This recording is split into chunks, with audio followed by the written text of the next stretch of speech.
Secret Weapons, A Tale of the Revolutionary War by J. Gunderson, illustrated by Jesus Alberto.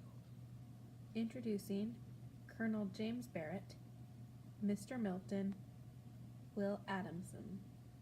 British soldiers, Daniel Milton. Through the trees, I see a British redcoat, the enemy. I crouch behind a tree, holding my musket tight. I make no sound. I don't even breathe. Chapter 1. Enemy in the Woods. Suddenly, I see another flash of red. I jump from behind the bush, musket in my hands, ready to face the enemy. I look around. Silence. The enemy is gone. Has he escaped? Maybe he's hiding behind the trees, waiting to attack. I grip my gun and turn in circles, searching for any sign of the redcoat. He is nowhere to be seen. Bang!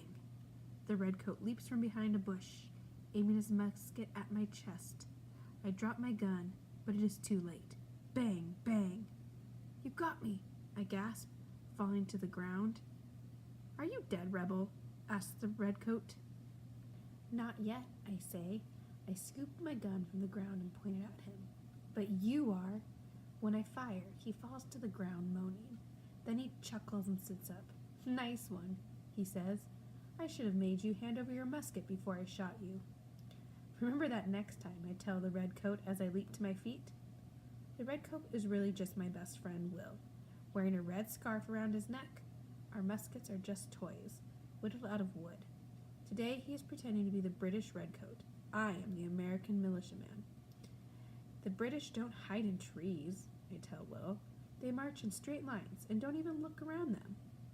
That's true, Will agrees, but then it would be too easy for you. Yep, that's why if war does break out, we'll have those redcoats whipped in no time, I say.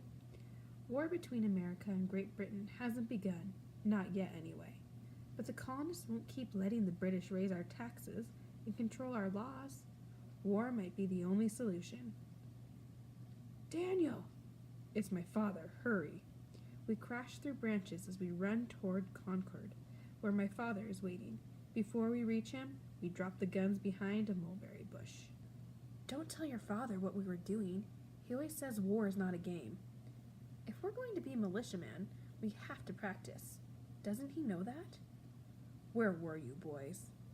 We were, hunting for, lobsters. Lobsters? In the woods? Father's face reddens, but I don't know if it's from laughter or anger. Come on, he says. We have work to do.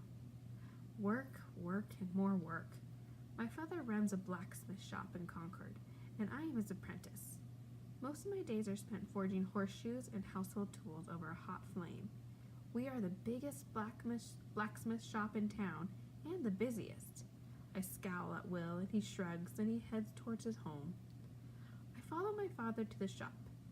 On the village green, the militia is gathered. The militiamen are local men. They are trained to be ready at a moment's notice in case of an attack by the British. Are you going to join them? I ask my father. I already know the answer. He won't join them, and he'll never let me.